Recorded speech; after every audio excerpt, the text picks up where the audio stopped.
Nagaan sinifaate hojjaa. Inni simbira na fide. Imma uummanni keenyaa fi caasaan nageenyaa akka baala daandii kanarratti harca'uutti na fide har'a. Maaliif jennaan yeroo darbe akkasuma asitti jeneraalatti du'a. Jeneraala tokkochuun garuu mootummaa biyya tokkochuu fi wanti intinaan nu eebbisiisu hin jiru. Kaleessa akkasi. Caasaan nageenyaa akka intinaatti akka baalaatti harca'a. Lolaan akka baalaatti harca'a. Milishaan akkasi. Uummanni keenya akka kanaati. Maalidha? Qaamni dhimmi isaa mootummaatti kan arguu dhabe. Waan kana mootummaan arguu dhabe moo dhaga'uu dhabe moo maalidha? Lolaatti kilaashii laattanii kilaashiidhaan lolaan akkamittiin sin diishqa dhaabatee lola. Lolaan akkamittiin sinaaperii namni sinaaperii qabuu fi namni kilaashii qabu akkamittiin dhaabatee wal lukaasa. Namni bireenii qabuu fi namni kilaashii qabu akkamittiin dhaabatee wal lukaasa. Maalidha? Gaafa uni gadi buunu amma kana dudduuba deebi'aa nu itti nuuni. Maalidha rakkoonsa? Maalidha? Maaliif kanatti qaamni dhimmi kana ilaallatu maaliif furmaata kanatti nuuf ilaallatu? Karaan cufame iddoo akkasitti namni dhumu, iddoo akkasitti ammas ta'e, iddoo akkasitti hooggansa akkasii, iddoo akkasitti wanta akkasii ta'e.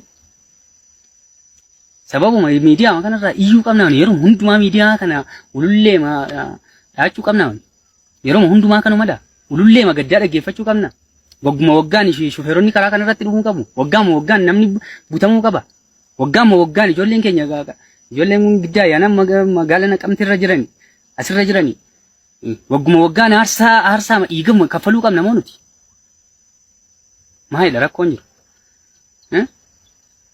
Qaamnumti kana dhaabatee gadi fageenyaan nuuf ilaalee qaama humna waraana sana madaalu achirra kaa'uu dadhabu maalidha? Biyya bulchaa jirtuni qaamni biyya bulchaa jiru biyya Oromoon bulchaa jiru keessatti Oromoon akka saatti qalama. Galaannaan nu gashitan galle eeyyee nageenya biyyittiin nagaa taatonnee galle dhufne erga dhufne maal hojjennu ni teenye. Daakuu safartanii nutti laattanii kana teenye intina taa'umsaaf dhufne moo qawwee nurraa fuudhaati isa loluuf kennaa yoo loluun nu barbaachisa dicha deemuun nu barbaachisa yoo ta'e qawwee keessanii nurraa fudhadhaa nurraa. Yoo dichaaf nu barbaachifnu taane jennaan dichaaf nu barbaachisu yoo ta'e qawwee keessa nurraa fudhadhaa. Waan biraa waan hin jedhus waan hin dubbadhus hin qaban. Dichaaf hin barbaachifnu yoo ta'e hawaasa keenya dhumuu teenya ija keenyaan ilaaluu keenyarra meeshicha nurraa fudhadhaa hojii dilee keenya hojjetannaati. Kaleessa deengadda uni qawwee baasna qawwee kaasnee qawwee baasna jechuun keenya hawaasa keenya bira dhaabanna jenneeti malee amma hawaasni keenya dhaabatee dhumutti amma ijoolleen keenya dhumanitti wanti dhaabachiisee nu ilaalchisu hin jiru. Qaama dhimmi isaa laallatu hundaa biraan naagaa jecha koo kana qaama dhimmi isaa laallatu amma mootummaa amma pirezidaantiitti amma dooktara biyyiitti biraan naagaa hin jedhan. Galatooma xumureera. Ergaan dirree waraanaa irraa gara miidiyaatti tamsa'e kun dhugaa bu'uuraa kan agarsiisudha. Waldhabdeen yeroo dheeraa fudhate kun kisaaraa lubbuu, diinagdee fi hawaasummaa malee bu'aa waaraa fiduu akka hin dandeenye sagaleen dirree irraa dhagahamu kun ragaadha. Dhimma kanarratti xiinxaltoonni siyaasaa akka ibsanitti waraanni meeshaan gaggeeffamu kamuu xumura irratti gara teessoo mariitti kan dhufu yoo ta'e lubbuun namootaa fi qabeenya biyyaa osoo hin badin mariin nagaa dursamuu qaba. Xiinxaltoonni siyaasaa dhimma marii biyyoolessaa irratti yaada isaanii bal'inaan yeroo dhiyeessan mariin biyyoolessaa hunda galeessa ta'e kan gaggeeffamu yoo ta'e rakkoo bu'uuraa biyyattii furuuf fulaa guddaa akka qabu ibsu. Waldhabdee seenaa siyaasaa fi diinagdee uummata gidduutti uumame meeshaa waraanaatiin osoo hin taane marii sirrii fi waldanda'uudhaan furuun ni danda'ama. Akkasumas xiinxaltoonni akka jala muranii ibsanitti mariin biyyoolessaa bu'a qabeessa kan ta'u yoo qaamolee hidhatanii socho'an paartilee mormituu fi hawaasa bu'uuraa dabalatee hundi isaaniiyyuu teessoo marii irratti hirmaatan qofadha. Waraana itti fufsiisuun bu'aa yeroo gabaabaa fiduu danda'us nagaa waaraa uumuu akka hin dandeenye seenaan biyya keenyaa fi addunyaa ragaadha. Kanaafuu mariin biyyoolessaa dhugaa irratti hundaa'ee fi